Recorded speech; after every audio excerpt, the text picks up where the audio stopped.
Pois bem, estamos aqui juntos para iniciarmos essa linda jornada, vendo a história de Jesus, meditando sobre a sua palavra e conhecendo o seu tempo. Então, convido você a que tome a sua Bíblia aí, ó. Vamos lá, vamos juntos conhecer a palavra de Deus e, naturalmente, eu vou passar para vocês alguns slides para que nós conheçamos Jesus e sua época. Lembro a você que, desde o nosso último encontro, nós estamos meditando sobre a questão das crianças da época de Jesus. Que tipo de educação essas crianças tinham? Que tipo de formação elas tinham? Como era a escola? Né?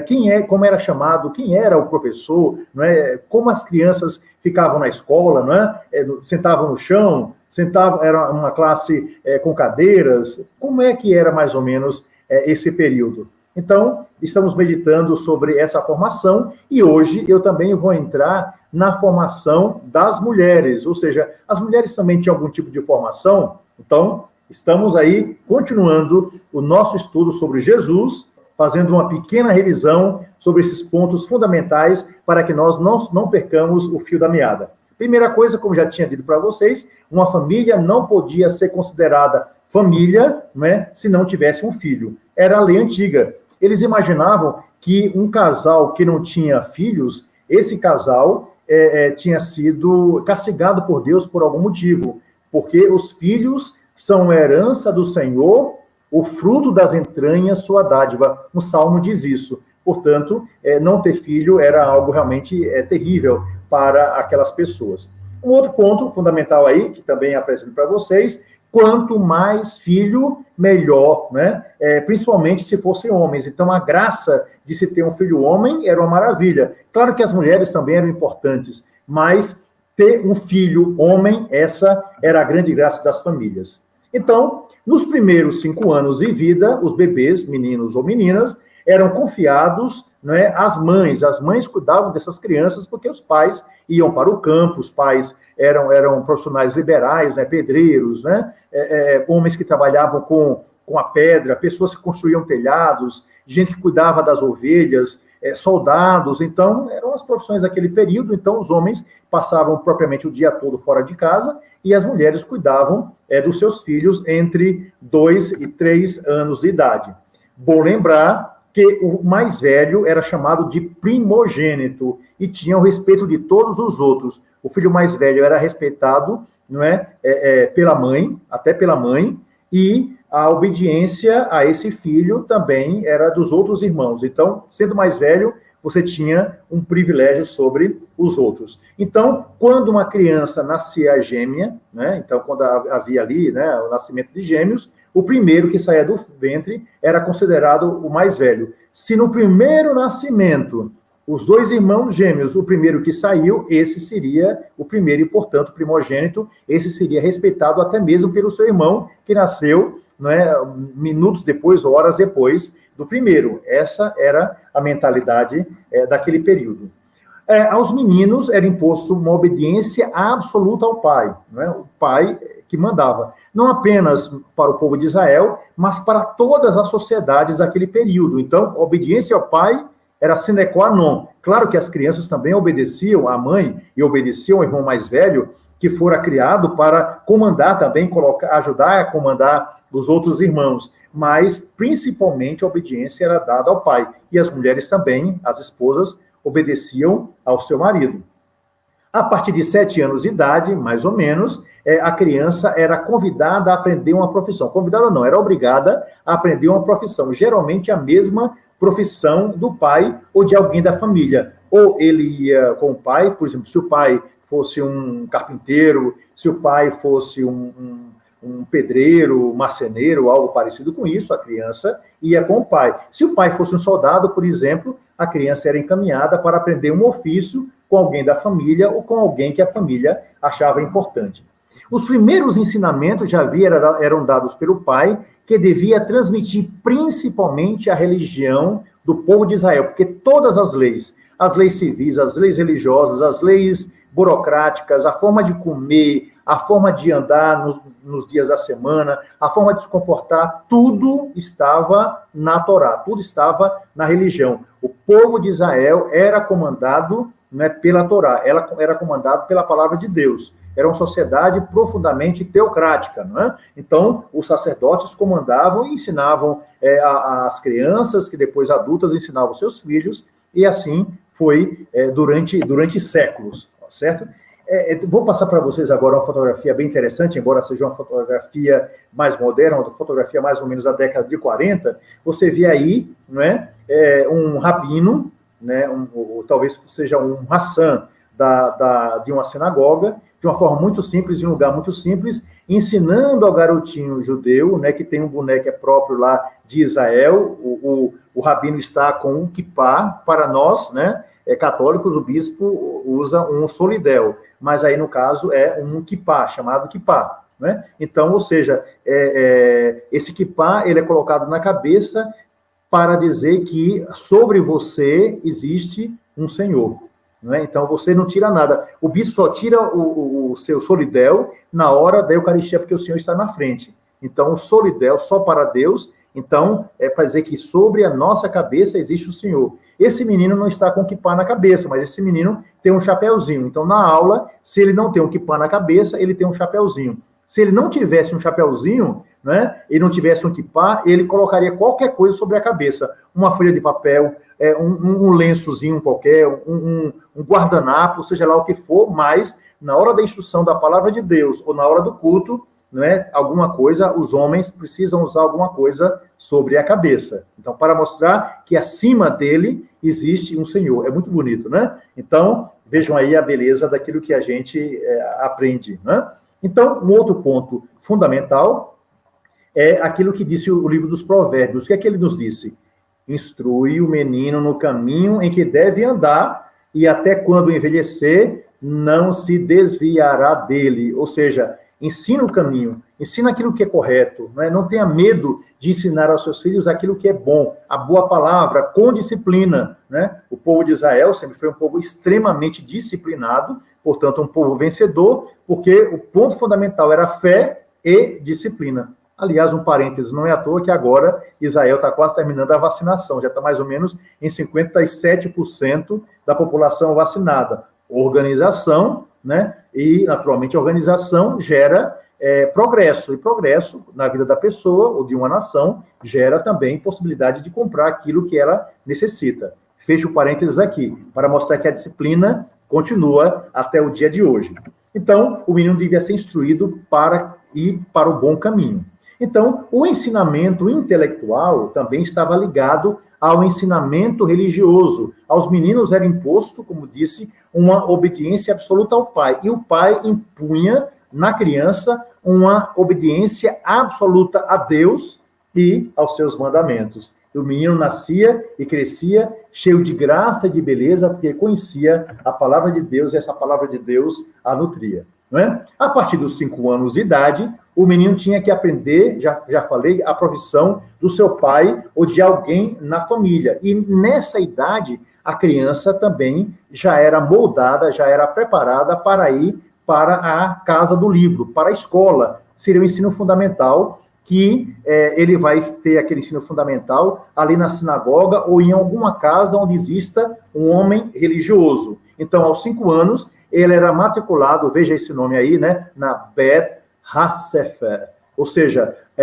a HaSefer é nada mais, nada menos do que uma escola elementar, onde a criança vai ouvir a palavra de Deus, vai aprender as primeiras letras, vai aprender numa tabuinha que eles utilizavam a escrever as letras hebraicas, que se escreve da direita para a esquerda, né? Nós escrevemos da esquerda para a direita. Então, no hebraico é da direita para a esquerda, e ali ele vai decorando as frases todas, e finalmente ele vai ter que aprender, se não de cor todos os 5 livros, mas pelo menos saber a sequência dos livros e aquilo que os livros ensinam. Então, era o ensinamento daquele período. Hoje nós temos muitos livros, tabuadas, temos várias coisas para aprender, mas ele aprendia só aquilo, e naturalmente, de tanto repetir, acabava decorando. É como um ator de novela. Imagina que o ator de novela decora ao longo de um ano, o ator principal, né, de texto na cabeça para dizer. Ou então, imagine o que um ator de teatro é obrigado a decorar, né, numa peça teatral que tem 2 horas. São páginas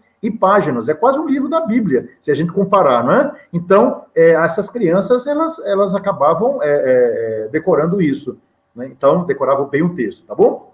Então, vamos adiante.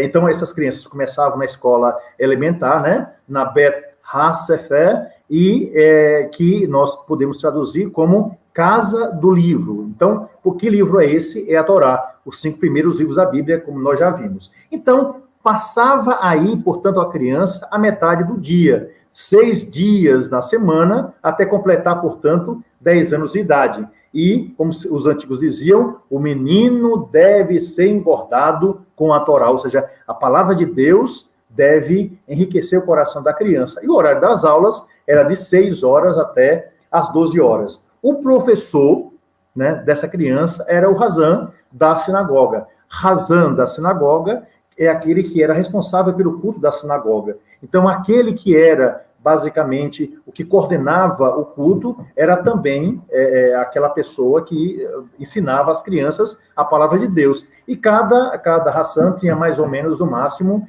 25 alunos. Então, aí nós temos uma pequena imagem assim de um Hassan, né? Uma pessoa que lê a palavra de Deus, uma pessoa que medita a palavra de Deus para depois ensinar e coordena o culto das pessoas. Pois bem, no resto do dia, o menino aprendia algum ofício que lhe servia de profissão, geralmente de lavrador, ou de artesão, e de qualquer outro ofício que era necessário para a sua formação. Então, essa é que era a grande graça que nós temos aí nessa figura.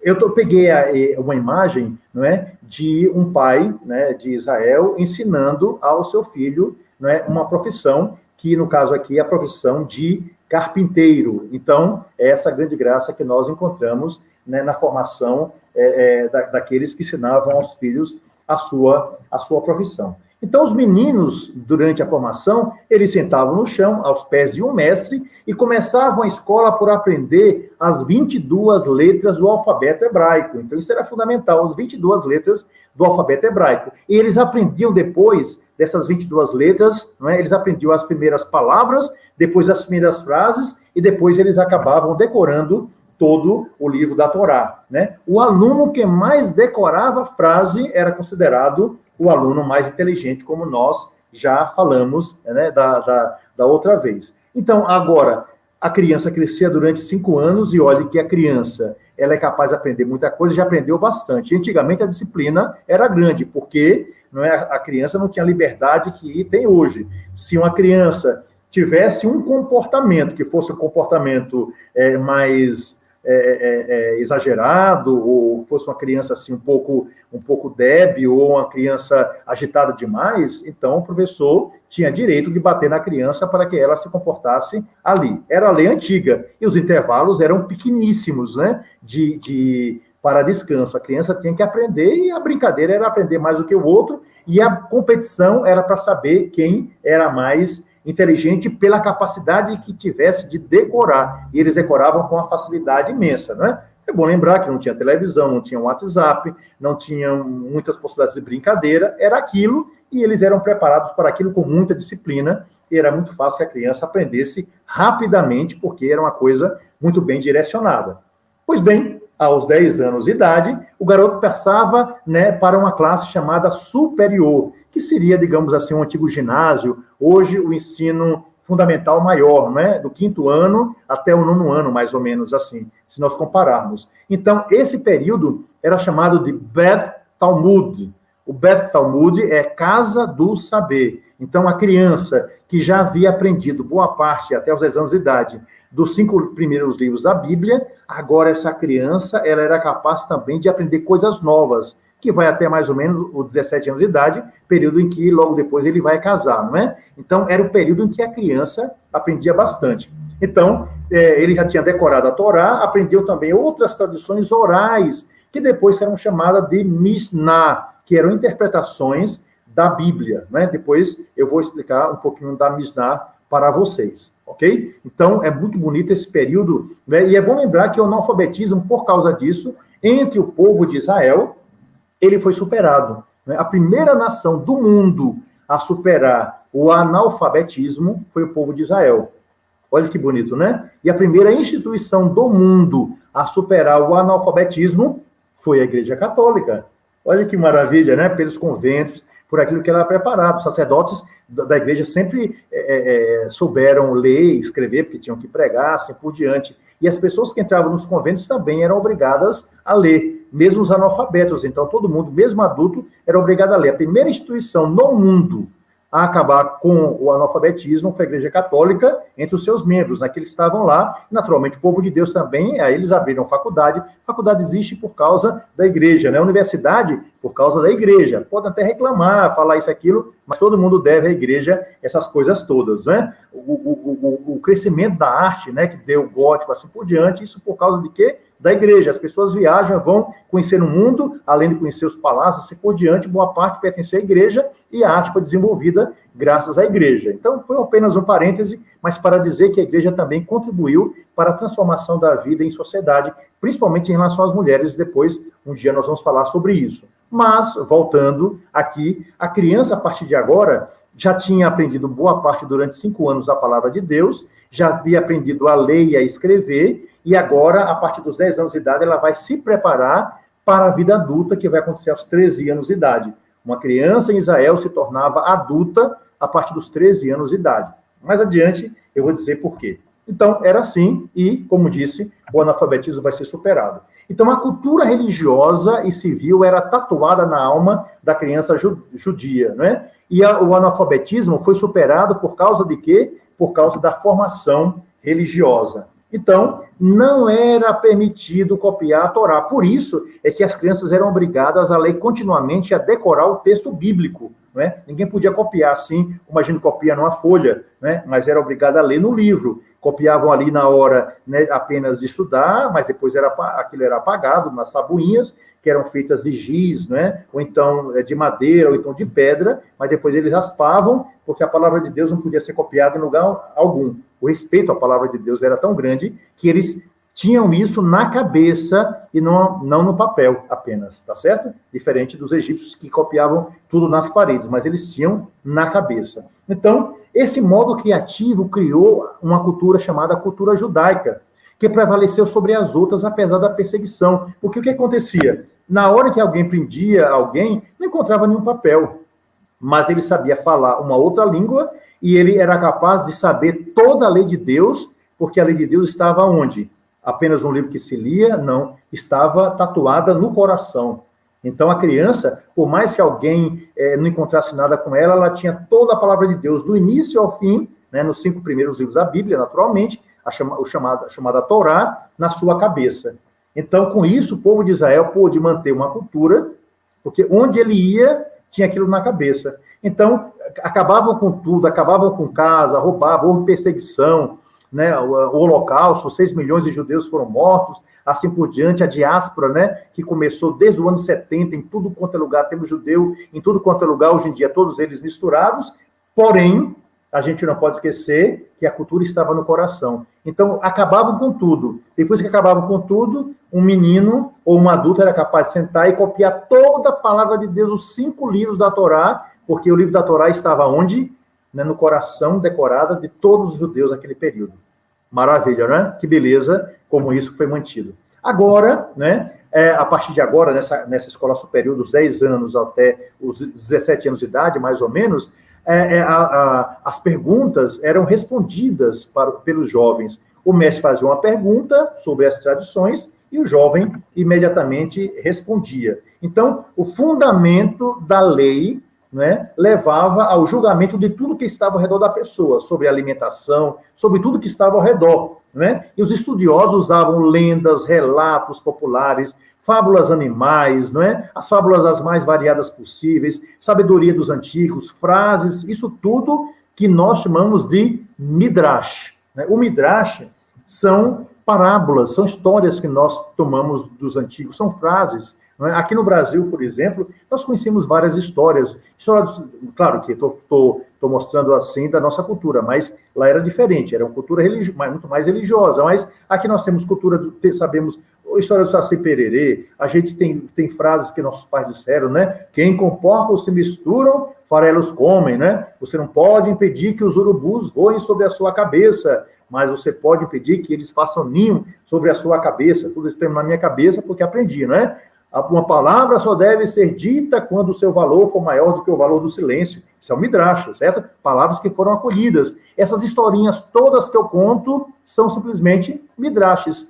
O que Jesus contou em parábolas são midrashes. Olha que beleza, não é? Então, você pega de tudo, toda a história paralela, pode ser até uma história pagã que você pega, mas você transforma aquilo e, no caso, eles fazer com que aquilo tudo se tornasse da cultura judaica. Nós cristianizamos tudo aquilo que está ao nosso lado. Os cristãos souberam fazer isso muitíssimo bem ao longo dos séculos, né? Pega tudo que é das outras culturas, mas cristianiza tudo aquilo que pertence às outras culturas. Então, essa riqueza que nós temos daquilo que nós chamamos de midrash, certo? Então, uma frase, uma história, um relato de um grande sábio, uma palavra de um livro que foi lido, isso tudo é o que nós chamamos midrash. Então, todo o ensinamento devia reger o dia a dia da família, não é? Ele fornecia esse ensinamento aos jovens, não é? Durante os ensinamentos, heróis que deviam imitar, Davi,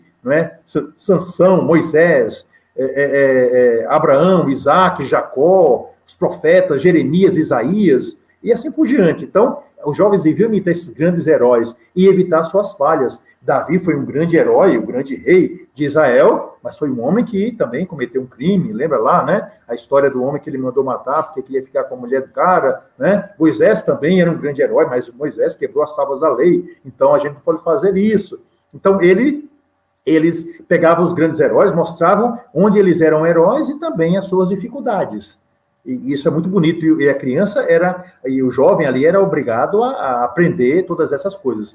Ensinava também esses jovens o desejo de liberdade, mas sobre a autoridade de Deus. Você é livre, mas você é livre sobre a autoridade de Deus. Ensinava também esse jovem as obrigações que deviam ter com o quê? Com a família, com a sinagoga, que era o lugar, que era a igreja daquele período, né? Com a sinagoga, com os pobres, com os órfãos, com as viúvas, em família, ou seja, tudo aquilo que era obrigação, eles aprendiam em casa, comparando, né, aos grandes heróis e, ao mesmo tempo, sabendo que os seus atos estavam ligados àquilo que eles haviam aprendido da palavra de Deus. Então, toda a vida era seguida pela palavra de Deus. Aliás, não apenas o Antigo Testamento. Se nós chegarmos ao Novo Testamento, né, a gente vê que Jesus Cristo, como também os apóstolos e os discípulos dos apóstolos e assim por diante, todos eles pediam que nós fôssemos capazes de guiar nossa vida pela palavra de Deus. Nesse sentido, a nossa cultura está muito próxima com a cultura antiga do judaísmo, porque nós temos que viver a palavra de Deus, seguir a palavra de Deus, interpretar a palavra de Deus, ler todas as realidades que estão ao nosso lado e colocar tudo isso aí à disposição de uma vida que reflete a nossa fé. Então, nesse sentido, o cristianismo, ele toma essa continuidade da fé do povo de Israel. Afinal de contas, Jesus, São José, a Virgem Maria, os apóstolos, os primeiros discípulos, todos eram judeus, beberam daquela cultura e deram aos discípulos depois, né, essa mesma cultura. Então, o objetivo era construir seres humanos dignos, dotados de um profundo senso dos valores morais, e não havia grande interesse, portanto, como era o caso dos gregos, pela matemática, pela música, pela retórica, pela filosofia, exercícios físicos, não havia essa grande preocupação. Não é? A gente vê a grande diferença entre a cultura judaica e a cultura dos gregos e dos romanos. Os gregos e os romanos estavam preocupados com o corpo, né? O corpo bonito, tudo maravilhoso. Às vezes era um corpo de aço num cérebro de pudim, né? Você pegava assim, olha, não tinha nada dentro, né? Às vezes, enquanto o cara lá, todo portão assim por diante, né? Quando abre a boca, você fica assim de boca aberta, meu Deus, né? O que é que esse cara fez ao longo da vida, além de levantar peso, né? Mas não estou falando de quem levanta peso, não estou falando disso não, mas eu estou falando que muitas vezes era assim. Embora os romanos e os gregos também estavam preocupados com a retórica, com a música, essas coisas todas. Não é criticando as culturas vizinhas, não. Nem criticando quem cuida do corpo. Pelo contrário, né? Um corpo são numa mente sã. Uma mente sã no corpo são. Ok, ensinamento dos gregos. Mas a grande preocupação do povo de Israel era realmente fazer com que o jovem conhecesse os valores morais. os jovens aprendessem pela inteligência, que os jovens fossem capazes de, através do estudo, encontrar, né, a sua liberdade. Que, aliás, de passagem, hoje continua a mesma coisa, porque veja a lista lá dos prêmios Nobel, né, aí o prêmio Nobel, que a gente assim chama, não é? Ou das grandes academias, quando você olha, não é, tá lá a lista, né, mais da metade são de judeus. Por quê? Porque a cultura foi sempre do estudo, da percepção, né, do desejo de, com conhecimento, encontrar liberdade. Por mais que mate o corpo, mas ter uma mente livre. Essa era a cultura dos antigos povos judaicos, tá certo? Então, a formação era quase exclusivamente, né, dado isso aí, para o intelecto, naquele período, para a criança do sexo masculino. E poucas exceções eram dadas para as meninas. Então, basicamente, os meninos estudavam. Se alguma menina aprendia alguma coisa, era porque o irmão dava bom ensinamento, porque as meninas sempre foram muito espertas, aprendiam em casa, não é? A mãe sabia como as coisas se davam, então tudo era muito decorado, então a mãe acabava decorando aquilo que as crianças também apresentavam, pela repetição, porque também elas tinham que conhecer a lei de Deus, que era dada pelos ensinamentos lá na sinagoga, no dia de sábado, no dia do culto, porque ela precisava também conhecer a lei para que os seus filhos praticassem essa mesma lei, né? Mas a formação intelectual, estudo, aprender a ler e escrever era basicamente, digamos assim, 98% para os homens. As mulheres não estudavam. Agora, olha aí o livro dos Provérbios, né? Que eu repito aqui daquilo que eu falei. Instrua o menino no caminho em que deve andar, e até quando ele envelhecer, ele não se desviará. Está no livro dos Provérbios, capítulo 22, versículo 6. Aí vocês vão me perguntar, sim, e quanto às meninas? As meninas tiveram alguma educação? Essas meninas foram capazes, ao longo dos séculos, né, aprender? Né? Essas meninas, o que elas aprendiam, afinal de contas? Né? Então, vamos lá ver o que as meninas... Então, havia, né, é bom lembrar... isso é da cultura, minha gente. Estou falando de uma cultura de 2000 anos atrás. A gente nunca deve julgar uma cultura através do ensinamento do tempo de hoje. Nós temos que julgar as culturas antigas conforme o seu tempo. Né? Quando a gente diz as meninas eram proibidas de estudar, aí alguém vai dizer, mas que sociedade, né?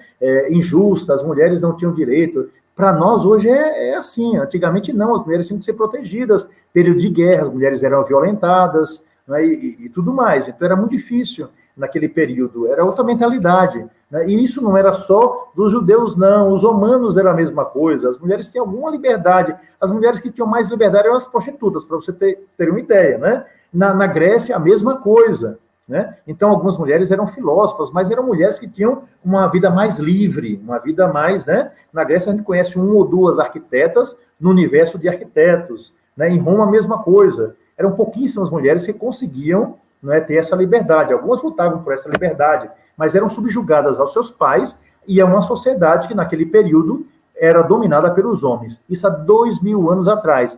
Houve um processo de evolução, graças a Deus chegamos até aqui, mas era assim.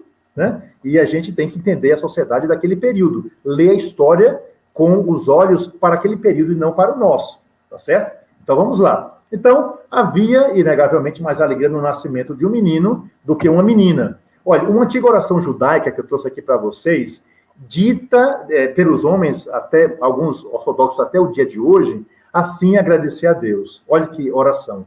Senhor, muito obrigado por ter nascido judeu, por não ter nascido mulher.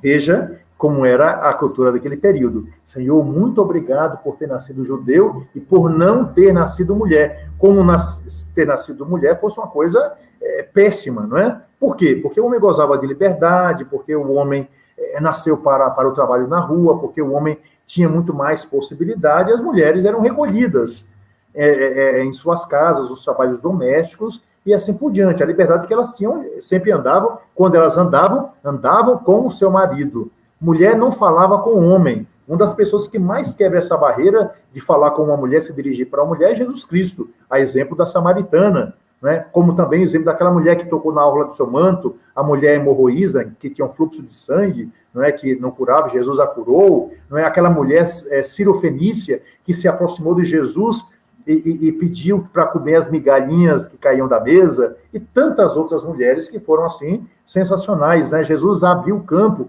colocou, né, até pecadoras ao lado da Virgem Maria, como aquela ex-pecadora, que era Maria Madalena, e tantas outras mulheres. É impressionante o que Jesus vai fazer, né? Jesus quebra todas as barreiras e dá às mulheres o lugar que aquela sociedade não dava. E isso, inegavelmente, é maravilhoso. Então, para Jesus, homem e mulher têm até mesmo a dignidade, como eu já expliquei para vocês em fatos passados, né? Como eram essas mulheres, como é que elas viviam e como é que elas se colocavam na vida da sociedade, como Jesus vai quebrar essas barreiras. Então, isso é muito importante e, ao mesmo tempo, isso é muito bonito. Como já disse para vocês, as meninas não iam à escola, mas não eram deixadas apenas na ignorância. Elas aprendiam com seus filhos, elas aprendiam com seus maridos, né, a serem boas esposas. E elas conheciam muito a palavra de Deus. Elas, como mães, elas ensinavam, exigiam que seus filhos também estudassem. Elas também ensinavam, porque elas decoravam a palavra. Elas não eram capazes de ler a palavra, mas eram capazes de decorar a palavra de Deus. Né? Uma mulher analfabeta, até hoje, ela é capaz de dizer Jesus é o caminho, a verdade e a vida. Né?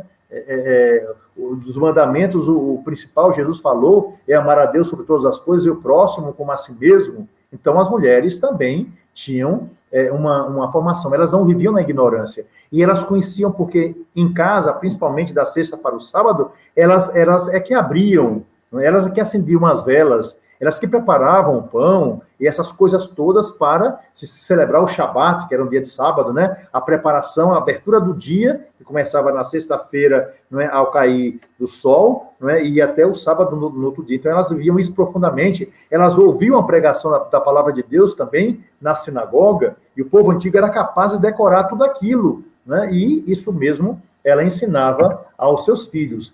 Elas, por exemplo, além de ter um profundo amor a Deus, elas também aprendiam a decorar textos da Torá. E conheciam todas as leis alimentares para preparar os alimentos, separando carne de laticínios e assim por diante. Era fundamental essa participação feminina na vida da comunidade e na vida da sociedade. Porque, na prática, as mulheres organizavam aquilo que os homens aprendiam na teoria. Né? Proibido comer tal coisa, proibido fazer tal coisa. E eram as mulheres que regiam, com a sua presença e a sua educação, a vida também dos meninos. Então, só para que a gente tenha assim uma ideia, né? Então, elas aprendiam, por exemplo, a fazer a divisão entre animais puros e impuros em casa, para que ninguém comesse animal impuro. Como lá está, se você quiser, pega a sua Bíblia, né? No livro do Levítico, capítulo 11, e no Deuteronômio, capítulo 14, tem aí, né? Alguns animais que não se podia comer jamais. Só para dar um exemplo para vocês. Por exemplo, porco, camelo, morcego, camaleão, águia, furão, sapo, abutre, lebre, gavião, cisne, saracura, garça, gaivota, coruja, avestruz, lagarto. Pode comer lagarto, ninguém merece, né? Mergulhão, topeira, imagina comer uma topeira, né? Garça, rato, corvo, caracol, cegonha, tartaruga. Desses alimentos que considerados impuros, que judeu nem hoje em dia até comem, né? Porco, por exemplo, as pessoas comem, né? Camelo não sei, mas morcego acho que nunca vi ninguém. Deve ser na China, talvez alguém coma morcego, eu acho, né? Dizem que o coronavírus veio de lá, mas eu não sei se isso é verdade. Camaleão. Não, ninguém come camaleão, só no desespero, né? Águia, eu acho que nunca vi ninguém comer. Sapo, eu acho que só uma princesa que comeu para ver se virava príncipe, mas eu acho que não consegue, né? E tem aqui lebre, eu sei que as pessoas hoje em dia comem lebre, né? Coelho, né? Deixa eu ver outro animal aqui que alguém é capaz de... Avestruz, algumas pessoas, né? São capazes de comer avestruz. Garça, talvez. Tartaruga também. Algumas culturas comem esses animais, né? Mas os judeus não comiam chamados animais impuros. Eu trouxe aí umas imagens para vocês, para que vocês possam saber o que é que na época de Jesus se podia comer e não se podia comer. E até hoje, boa parte dos judeus não comem animais que sejam considerados impuros, conforme, como eu falei, o livro do Levítico e o livro do Deuteronômio. Vamos ver aqui alguns animais, os quadrúpedes limpos que podiam comer: boi, ovelha, cabra, veado, gazela. Isso era possível comer, certo? São animais chamados puros. Também era possível comer, por exemplo, corça, né?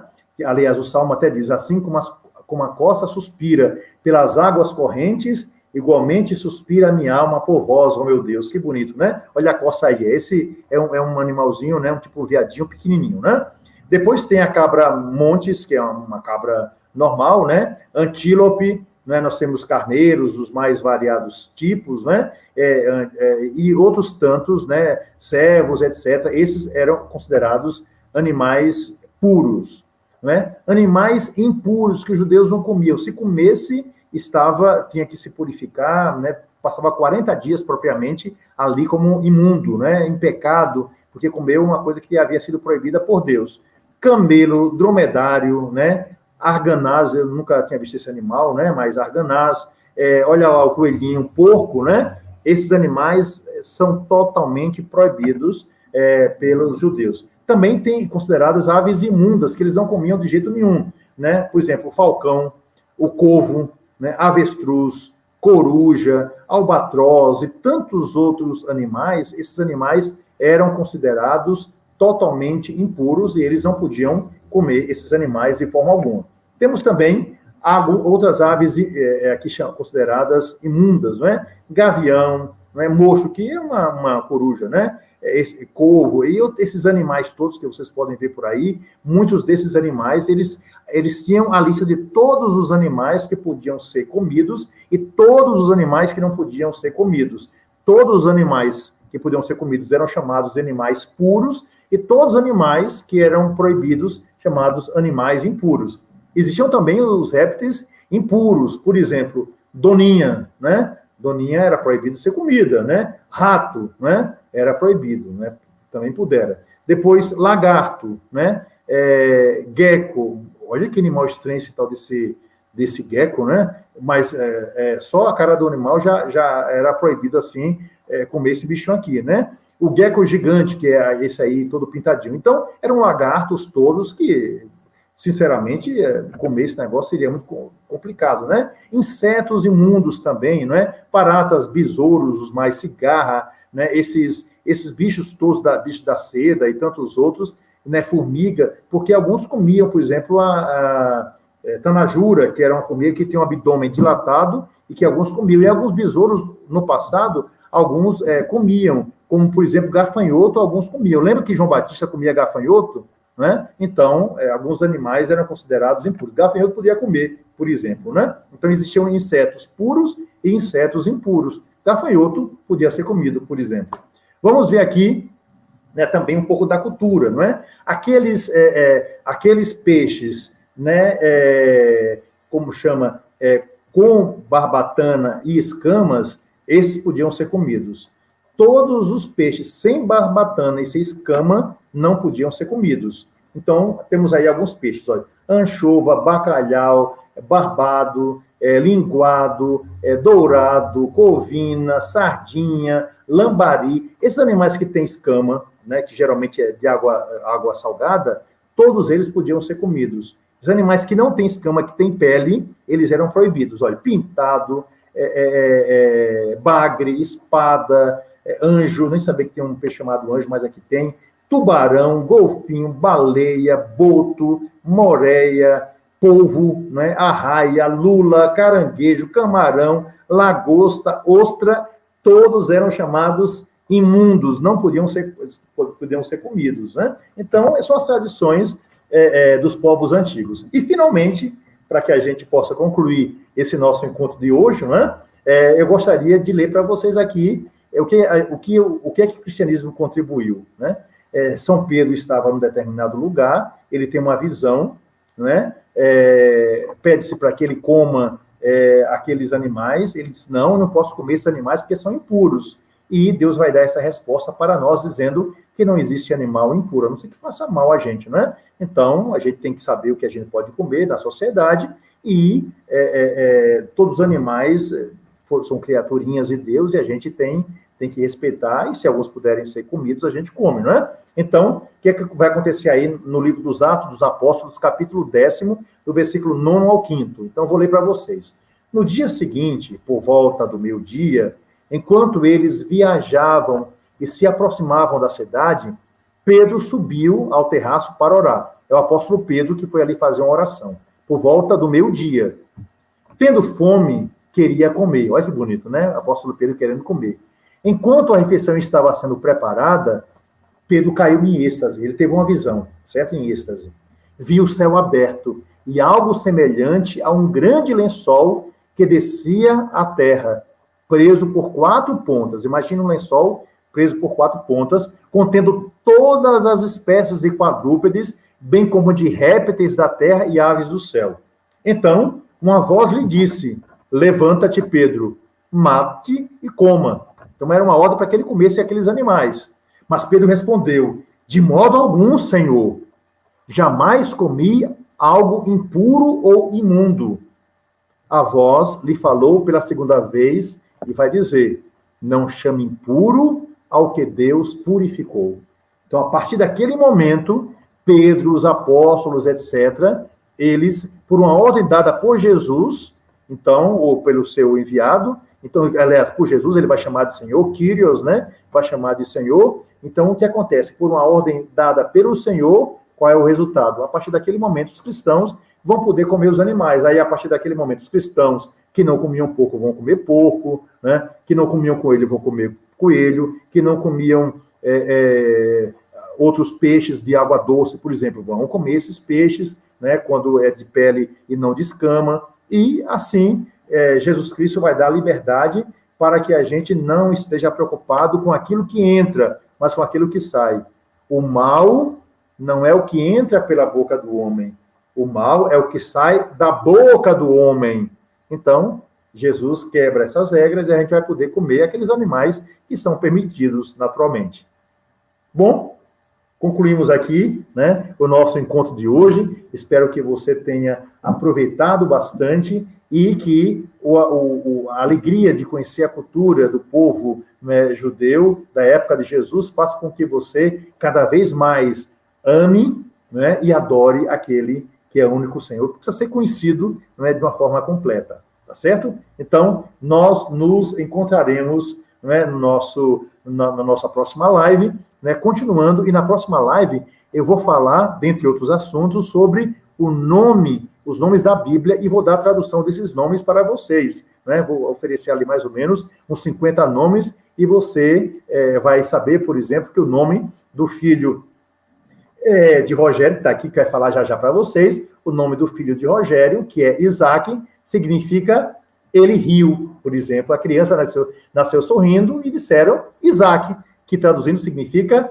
ele riu. E o nome Miriam, nome de Maria, e o nome Yeshua, o que significa? E o nome Moisés, Davi, Rebeca, Sansão, e assim por diante. Esses nomes, né, Mateus, Marcos, Lucas, João, todos esses nomes da Bíblia. Na próxima terça-feira estaremos juntos e vamos aprender bastante sobre os nomes, tá certo? Então, um abraço muito grande e até a próxima terça-feira, se Deus quiser.